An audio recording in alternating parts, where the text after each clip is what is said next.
What is the formula for quadrilateral area? Imagine trying to find out how much space a four-sided shape covers. That's what calculating the area of a quadrilateral is all about. These shapes can look very different from each other. Some are perfect squares, rectangles, or rhombuses, while others are irregular. Because of this variety, there isn't just one simple formula that works for every quadrilateral. Instead, we have different methods depending on what measurements you have. One common way is to split the shape into two triangles by drawing a diagonal. If you know the length of that diagonal and the heights from the other two corners to this diagonal, you can find the total area. You do this by taking half of the diagonal length, then multiplying it by the sum of the two heights. This method works because each triangle's area is half the base times the height, and the quadrilateral's total area is just the sum of these two triangles. Another approach is used when you know both diagonals and the angle where they cross.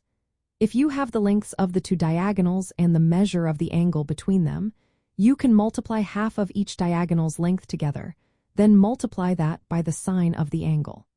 This gives you the total area, taking into account how the diagonals are tilted relative to each other. If you know the coordinates of each corner of the quadrilateral on a graph, there's a special formula called the shoelace formula. You list the x and y coordinates of each point, then multiply and add them in a specific way. Subtract the sum of certain products from the sum of others, take the absolute value, and then divide by 2. This method is especially useful for irregular shapes that are plotted on a coordinate plane. Some quadrilaterals have simple formulas because of their special properties. For example, a rectangle's area is just the length times the width. A square's area is the side length squared. For a parallelogram, multiply the base by the height. Rhombuses and kites use half of the product of their diagonals. Trapezoids are calculated by adding the lengths of the two parallel sides, dividing by 2, and then multiplying by the height. In summary, the best formula depends on what measurements you have.